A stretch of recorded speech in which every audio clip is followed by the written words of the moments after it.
할렐루야. 오늘 예배에 참여하신 모든 성도님들의 삶과 가정마다 하나님의 크신 은혜와 평강이 함께 하시기를 주님의 이름으로 축원합니다. 오늘 수요일의 신학의 제목은 주의 얼굴을 구하는 자에게 임한 회복. 주의 얼굴을 구하는 자에게 임한 회복입니다. 본문은 시편 80편 1절부터 7절까지입니다. 저는 일성교구를 담당하고 있는 박범규 목사입니다. 예전에 국민일보에 쉼과 회복의 공동체라는 글이 실린 적이 있었습니다. 그 내용을 보면 이와 같습니다. 20세기 중반의 유럽은 2차 대전을 경험한 뒤 완전히 정신적인 공백 상태에 빠져 있었다. 그 전까지만 해도 유럽인들은 인간을 믿었었다. 문예부흥과 휴머니즘의 영향으로 인간이 위대하고 대단한 존재라고 생각한 것이다. 하지만 유럽에서 2차 대전이 일어났고 히틀러는 유대인을 600만 명이나 죽였다. 그것도 가장 비참하고 끔찍하게 죽였다. 나치 정권은 프랑스와 스위스에서도 있었다. 그래서 같은 민족끼리 서로 모략과 암투를 벌여야 했다. 한마디로 인간성이 완전히 황폐화되고 만 것이다. 이러한 모습을 보며 그들은 철저하게 절망할 수밖에 없었다. 아, 인간이 이 정도밖에 안 되는가? 바로 이때 프란시스 셰퍼 목사가 스위스의 알프스 산록에 라브리 공동체를 세우게 된다. 라브리라는 말은 프랑스어로 은신처, 피난처를 의미한다. 그가 라브리 공동체를 세운 목적은 진정한 공동체 생활을 통해 파괴된 인간성을 되찾고 일그러진 신앙을 회복함으로써 유럽 정신사의 황폐한 골을 메워 시대의 정신적 영적 지주 역할을 하기 위함이었다. 라브리 공동체의 학자, 예술인, 종교인, 엔지니어 등 각계 수많은 지성인이 모여 셰퍼 목사와 함께 쉼과 회복의 공동체 생활을 하면서 복음을 통해 진정한 치유 회복과 자유 은총을 입게 되었다라는 글이 실린 적이 있습니다. 이 이야기를 통하여서 우리는 한 가지 사실을 발견하게 됩니다. 바로 누구든지 쉼과 회복을 얻길 원한다는 사실이죠. 인간에게 쉼과 회복이란 참으로 중요한 것입니다. 참된 쉼을 통하여서 진정한 치유와 회복을 얻을 수 있기 때문입니다. 그래서 요즘 많은 분들이 휴가와 피서를 떠나시는 것을 보게 됩니다. 여러 모양으로 내가 원하는 시간을 갖게 될 때에 회복될 것이라는 믿음이 있기 때문이죠. 하지만 실상은 어떠합니까? 그렇지 않다라는 거죠. 내가 바라던 시간을 보냈음에도 불구하고 여전히 피곤합니다. 회복이 되지 않지요.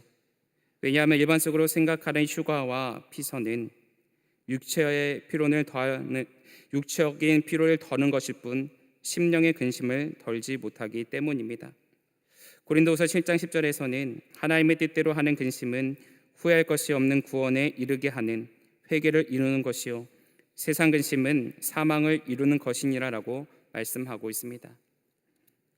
세상의 근심은 우리에게 악이 된다는 거죠. 또 잠언 15장 13절에서는 마음의 즐거움은 얼굴을 빛나게 하여도 마음의 근심은 심령을 상하게 하느니라라고 말씀합니다. 마음속에 근심이 사라지게 될 때에 비로소 회복을 경험하게 된다고 말씀해 주고 계십니다. 그러므로 우리는 완전한 회복을 이루기 위하여서 하나님께 나아가야 합니다. 하나님께서 우리의 모든 질거를 해결해 주시기 위해서 일하고 계심을 신뢰하며 나아가야 합니다. 하나님께서 반드시 우리를 완전하게 하실 것이라는 기대를 가지고 나아가게 될 때에 이러한 구원의 역사가 일어나기 때문입니다. 오늘 우리가 나누고자 하는 시편 80편의 말씀은 절망적인 상황 속에서도 하나님을 깊이 신뢰해야 한다는 사실을 곡조에 담아 기록한 말씀입니다. 오늘 말씀의 표제를 살펴보게 되면 아삽의 시 인도자를 따라 소사님 에돛에 맞춘 노래라고 기록하고 있습니다. 오늘 말씀의 배경을 보면 이방 민족에 의해서 침략을 당하여서 황폐하게 되어진 이스라엘 공동체가 자신들의 회복을 구하면서 소삼님 에돛, 언약의 백합들이라는 당시 민중가요의 가사를 붙여서 불렀던 노래라는 것이지요. 학자들에 의하면 아수르에 의해서 북왕국이 멸망한 후에 예루살렘 지역으로 피신한 이스라엘 사람들이 불렀던 것으로 추측합니다. 즉 정쟁으로 피폐해진 현실 속에서 더 이상 설 것이 없는 이들이 예루살렘에 모여서 불렀던 노래가 바로 오늘 우리가 만나고자 하는 시편 80편의 노래라는 것입니다. 바라기는 오늘 말씀을 통하여서 우리 인생에서 도저히 풀리지 않을 것만 같은 문제들을 어떻게 바라보아야 하는지, 또 이러한 문제들을 근본적으로 해결할 수 있는 방법은 무엇인지에 대해서 함께 나누며 영적인 교훈과 기도의 제목을 얻고자 합니다. 첫째로, 하나님만이 목자 되심을 기억해야 합니다. 본문 1절에 보면 이렇게 기록합니다. 요셉을 양떼같이 인도하시는 이스라엘의 목자여 귀를 기울이소서. 그룹사에 좌정하신 이여 빛을 비추소서라고 기록하고 있습니다. 아삽은 완전히 폐허가 되어버린 조국의 참상을 바라보며 하나님께서 이스라엘의 목자이시니 이들의 울부짖음에 응답하여 달라고 기도합니다. 아삽은 하나님을 이스라엘의 목자, 요셉을 양떼같이 인도하시는 분으로 묘사하고 있습니다. 요셉은 어떠한 인물이었습니까? 형제들로부터 버림받은 인물이었지요. 노예로 팔려가게 만들었습니다. 뿐만 아니라 노예로 팔려간 그곳에서는 모함마다 감옥에 갇혔었지요. 하지만 그의 인생의 끝자락에서는 이 모든 것들이 완전히 달라지게 됩니다. 노예에서 총리로 그의 신분이 변하게 됩니다. 무엇이 요셉으로 하여금 이렇게 신분의 변화를 이루게 하신 것일까요? 모든 어려움들을 이겨내고 끝까지 그 자리를 버티게 한 그 원동력은 어떠한 것이었을까요? 바로 하나님을 향한 신뢰였습니다. 언제나 나와 함께하고 계신 그 하나님에 대한 신뢰를 바탕으로 요셉은 끊임없이 그 자리에서 최선을 다하는 삶을 경주하게 되었고, 그것을 통하여서 주변에 있었던 이웃들로부터 인정받는 삶을 살아가게 됩니다. 하나님께서는 요셉과 함께 하심으로 그가 어디에 있든지 모든 이들로부터 인정받을 수 있도록 도와주셨습니다. 그 모습에 대해서 성경은 이렇게 기록합니다. 창세기 39장 2절과 23절입니다. 먼저 2절입니다. 여호와께서 요셉과 함께 하심으로 그가 형통한 자가 되어 그의 주인 애굽 사람의 집에 있으니. 23절입니다. 여호와께서 요셉과 함께 하심이라 여호와께서 그를 범사에 형통하게 하셨도다라고 성경은 우리에게 말씀하여 주고 계십니다. 이처럼 요셉을 양떼같이 인도하셨다는 것은 애굽에서 종살이 하던 요셉을 구원하셔서 하나님의 품 안에서 하나님의 뜻을 이루는 삶으로 변화되게 하셨다라는 것을 의미하고 있는 것입니다. 이처럼 아삽은 노예의 삶을 살았지만 그가 하나님을 의지하는 삶을 살아가게 될 때에는 놀라운 구원의 역사가 일어나게 되었던 것을 떠올렸습니다. 다시금 하나님이 하나님됨을 인정하는 자, 하나님의 품에 안기기를 간구하는 자들마다 하나님께서 그들을 안아주시고 일으켜 주시고 그들을 인도해 주실 것이라는 기대가 아삽에게는 있었다는 것입니다. 이전처럼 푸른 초정과 쉴만한 물가로 인도해 주셨던 그 하나님을 만나게 되어지는 역사가 일어날 것임을 기대하는 마음으로 곡조 있는 고백을 통해 하나님 앞에 나아가고 있었던 것입니다. 하나님께서 이스라엘의 선한 목자가 되어 주실 것을 다시 한번 간구하며 모든 이들에게 이러한 믿음을 갖고 있어야 한다 말하고 있는 것입니다. 이러한 고백에는 이스라엘이 하나님의 목자 되심에 대해서 잊고 살았다는 고백이 담겨져 있습니다. 하나님께서 이들을 이끄실 때에 각기 제 길로 갔었음에 대해서 고백하고 있는 것이요. 우리가 잘 알고 있는 것처럼 양은 스스로를 보호할 수 있는 아무런 능력도 없는 매우 나약한 존재입니다. 뿐만 아니라 스스로 먹이를 찾거나 방향을 분별할 수 있는 능력도 떨어지죠. 게다가 양들은 고집이 너무 세어서 웬만해서는 말을 잘 듣지 않는다 합니다. 그렇게 목자의 인도가 없다 한다면 양들은 각기 제 길로 흩어져서 선한 맹수에게 생명을 잃거나 길을 헤매다가 죽음을 맞이할 수밖에 없게 되는 겁니다. 다시 말해 양은 목자의 도움만으로 살아갈 수 있다는 이야기입니다. 이스라엘도 마찬가지죠. 하나님이 이스라엘의 목자가 되어주실 때에 이들은 안전하였습니다. 하나님께서 공급해 주시는 축복을 누렸지요. 안전하고 평안한 삶을 살 수가 있었습니다. 그러나 이들이 하나님의 뜻과 품을 벗어나게 되자 모든 것들이 물거품이 됩니다.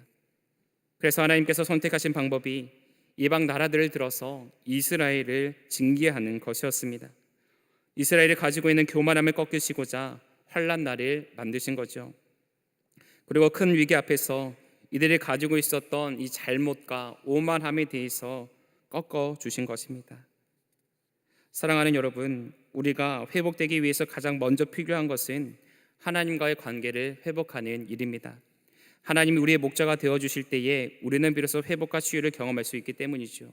하나님이 나의 목자이십니다라는 믿음의 고백들이 다시금 우리 가운데 있게 될 때에 우리는 하나님의 선한 인도하심으로 완전한 쉼과 회복을 누리는 자리로 나아갈 수 있게 되는 것입니다. 요한복음 10장 27절로 28절에서는 내 양은 내 음성을 들으며 나는 그들을 알며 그들은 나를 따르리니라. 내가 그들에게 영생을 주노니 영원히 멸망하지 아니할 것이요 또 그들을 내 손에서 빼앗을 자가 없느니라라고 말씀하고 계십니다. 하나님의 음성을 듣고 따라오는 이들마다 영원한 생명이 주어질 것임에 대해서 성경은 우리에게 말씀해 주고 계십니다.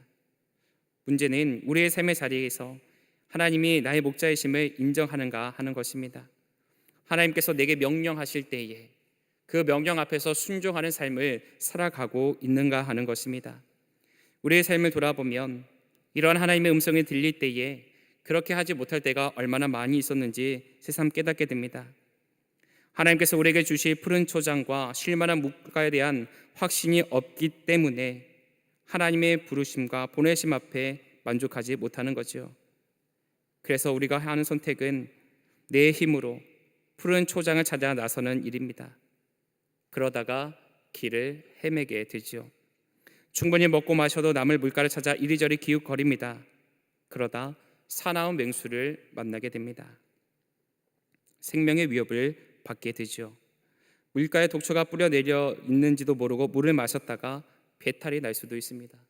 무엇이 좋은 것인지 무엇이 옳은 것인지 판단해 주는 사람이 없기에, 사나운 맹수로부터 지켜줄 목자가 없기에 상처투성이가 되어서 천국에는 길을 헤매이다가 죽을 수밖에 없게 되는 것입니다. 그러므로 우리는 양의 자리로 돌아가야 합니다. 목자의 음성이 들리는 곳을 향해 나아가야 합니다. 우리가 이러한 목자의 인도하심을 따라 순종하며 살아가게 될 때에 하나님의 놀라운 구원의 역사가 우리의 삶의 자리 가운데에 임하게 되는 줄로 믿습니다. 바라기는 소란한 세상 속에서도 하나님의 음성에 귀를 기울이시는 저와 여러분이 되셔서 어려운 상황 속에서도 우리를 지키시는 하나님의 역사를 경험하시는 은혜가 있기를 주님의 이름으로 축원합니다. 둘째로 하나님과의 만남의 자리로 나가야 합니다. 본문 1절 하반절에 보면 그룹 사이에 좌정하신 이여 빛을 비추소서라고 말씀하고 있는 것을 보게 됩니다. 아삽은 하나님께서 그룹 사이에 좌정해 계시고 그곳에서 우리의 기도에 응답하시는 분이심을 기억하라라고 곡조 있는 고백에 담아 찬양합니다. 즉 하나님께서 우리를 만나 주시는 곳, 우리가 하나님을 만나기 위해 나오는 자리가 어디인지를 알고 있어야 한다는 것입니다. 아삽은 그 자리를 그룹 사이라고 표현합니다. 그룹이 무엇입니까? 하나님의 말씀이 들어있는 이 언약궤를 덮는 속죄소에 정금으로 만든 천사의 모양이 그룹입니다. 그런데 왜 아삽은 그룹 사이에서 하나님께서 그룹 사이에서 좌정하셔서 빛을 우리에게 비추어 주셔야 한다 말하고 있는 것입니까?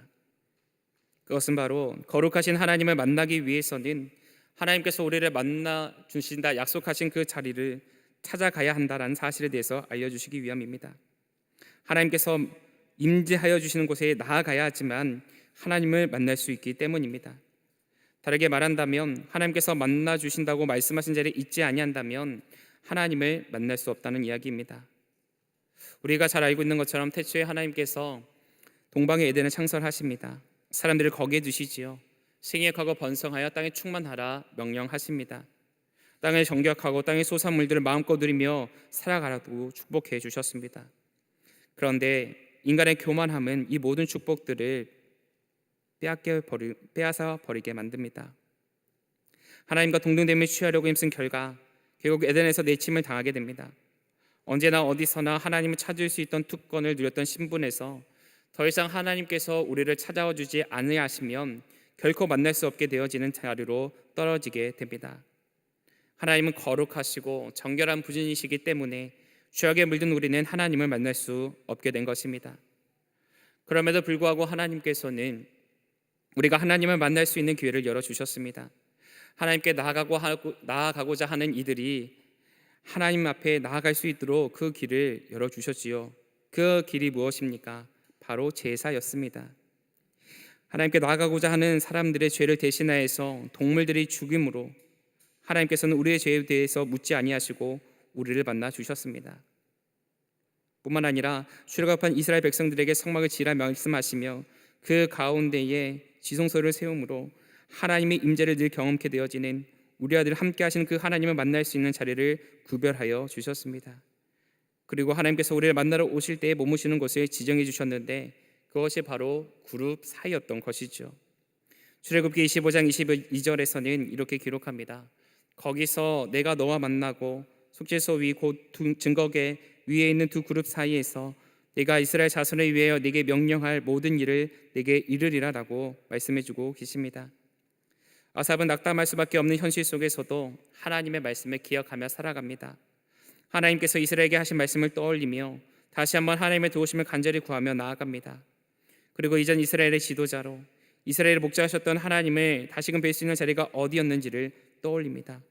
그리고 그 자리를 회복하기 위하여서 많은 백성들에게 노래를 지어 가르치며 그 자리로 나아가야 한다는 사실에 대해서 끊임없이 알고 선포해 주었습니다. 다시 한번 하나님의 도우심을 경험하기 위해서 지금 이스라엘이 있어야 하는 자리가 세상의 자리가 아니라 하나님께서 머무시는 자리여야 한다는 사실에 대해서 알리고자 노력했다라는 겁니다. 잠언 8장 17절에서는 이렇게 말씀합니다. 나를 사랑하는 자들이 나의 사랑을 입으며 나를 간절히 찾는 자가 나를 만날 것이니라. 하나님을 간절히 부르짖는 자는 하나님을 만나고 하나님을 사랑하는 자는 하나님의 사랑을 입게 되는 은총을 누리게 된다는 겁니다. 하나님을 향해 걸음하는 이들이 복된 걸음이라 우리에게 말씀해주고 계십니다. 우리는 하나님의 부르심을 받아 이스라엘 출애굽하게 한 모세의 이야기를 알고 있습니다. 어렸을 적 바로의 궁에서 자랐던 그였지만 동족의 핍박하는 애굽인을 보고 불을 참지 못해 살인을 저지르게 됩니다. 일로 모세는 애굽을 떠나 광야에서 생활하게 되지요.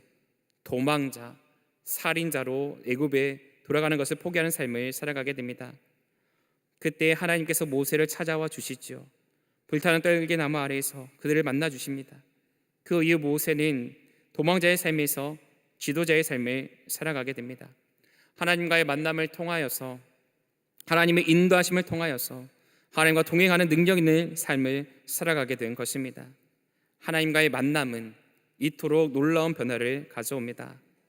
사랑하는 여러분, 저와 여러분의 모습은 어떠하신지요? 하나님께서 저와 여러분을 만나주신다 약속하신 그 자리에 머물게 되기 위해 힘써 지키시고 노력하고 계십니까? 아니면 그날의 상황과 컨디션을 보시며 그 자리로 나아갈지 말지를 고민하고 계십니까? 정신없이 치열한 일상을 보내시느라 잠시 숨을 고르실 시간이 필요하신 줄로 압니다.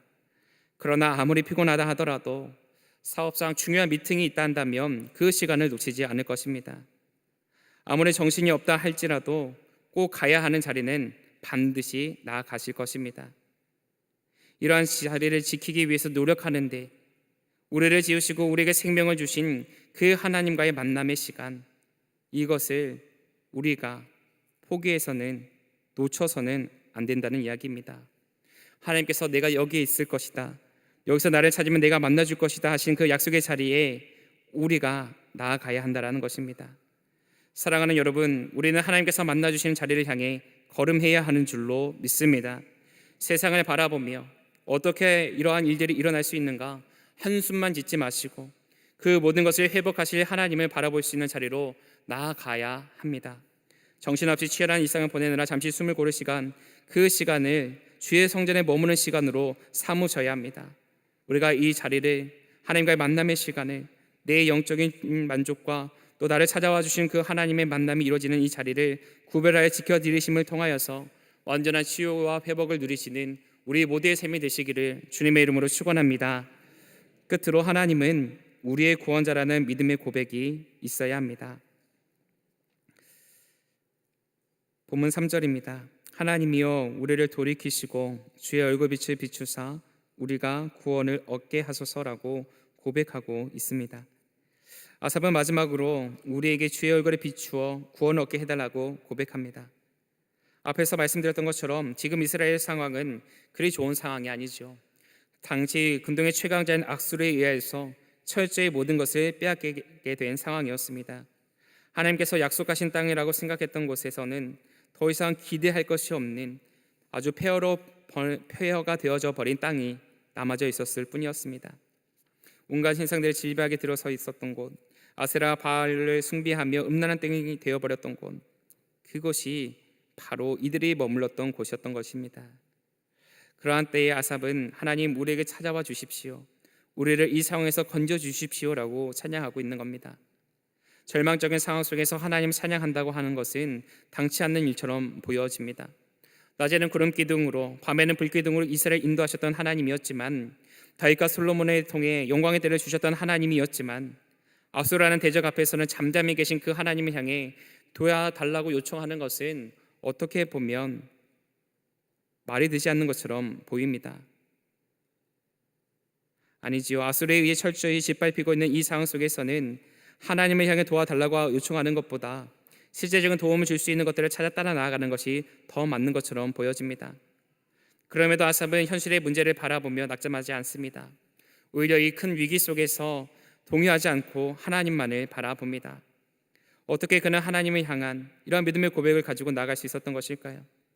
아삽이 바라본 이스라엘에게 얼굴을 비춰주시는 그 하나님은 도대체 어떠한 분이시기에 이는 이러한 하나님 앞에 도와달라 요청할 수 있었던 것일까요? 그것은 바로 이스라엘에게 복을 주시고 지키시는 하나님이 여호와 하나님이시라는 믿음이 그에게 있었기 때문입니다. 민수기 6장 24절 26절로 보면 하나님께서 얼굴을 비추시는 것이 어떠한 의미인지에 대해서 이렇게 기록합니다. 여호와는 내게 복을 주시고 너를 지키시기를 원하며, 여호와는 그의 얼굴을 내게 비추사 은혜 베푸시기를 원하며, 여호와는 그의 얼굴을 내게로 향하여 드사 평강 주시기를 원하노라 할지니라 하라라고 말씀하고 있습니다. 하나님께서 얼굴을 비추시는 것은 하나님의 능력이 임하게 되는 것을 의미합니다. 하나님께서 얼굴을 비추시는 것은 하나님의 평강이 임하는 것을 의미합니다.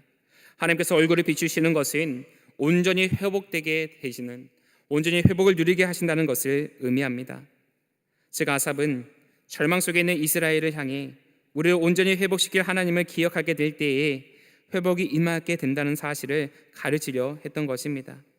환난으로 인해 모든 것을 잃어버린 것 같은 상실감 속에서도 하나님의 얼굴을 구할 때에 잃었던 모든 것들을 회복하게 될 것임에 대해서 기억하게 하고자 했던 것입니다. 다시 말해 하나님께서 우리를 잊지 않고 계시고 반드시 구원해 주실 것이라는 기대를 잃어버리지 말라 말하여 주고 있는 것입니다. 사랑하는 여러분, 세상에서는 성과로 우리를 억누릅니다. 성적으로 압박하지요. 그러나 우리 하나님은 그런 분이 아니시지요. 우리를 향한 하나님의 생각은 평안을 주시는 것이고 미래와 희망을 주시는 것입니다. 그러하게 아픔과 상처와 힘듦을 짊어지고 하나님께 나아간다면 이 모든 것들을 대신 짊어지시는 하나님의 은혜를 경험하게 됩니다. 바라기는 마태복음 11장 28절로 30절의 말씀에서 수고하고 무거운 짐진 자들아 다 내게로 오라, 내가 너희를 쉬게 하리라. 나는 마음이 온유하고 겸손하니 나의 멍에를 메고 내게 배우라. 그리하면 너희 마음이 쉼을 얻으리니 이는 내 멍에는 쉽고 내 짐은 가벼움이라 하시니라 하신 이 말씀을 기억하시는 가운데에 우리를 구원하시고 회복하게 하시는 그 하나님의 놀라운 구원을 매일의 삶에서 경험케 되어지시는 은혜가 있기를 주님의 이름으로 축원합니다. 기도하겠습니다. 사랑하는 감사드립니다. 오늘도 저희들을 귀한 말씀을 주시고 주의 얼굴을 구하는 자들마다 놀라운 회복의 역사가 일어난다 하신 말씀에 위로받게 하시니 또한 감사를 드립니다. 매순간 삶에 찾아오는 어려움들 앞에서 낙심하거나 실망하지 않게 하시고 고개를 들어 하나님 향해 서는 우리 모두가 되게 하여 주시옵소서. 하나님만이 우리의 목자이시오 구원자이심을 기억하게 하시고 우리를 만나 주겠나라 하신 그 약속의 자리를 지켜드림을 통하여서 날마다 구원의 감격과 기쁨이 넘치는 삶을 살아가는 은혜를 누리게 하여 주시옵소서. 우리 주 예수 그리스도의 이름으로 기도하옵나이다. 아멘. 광림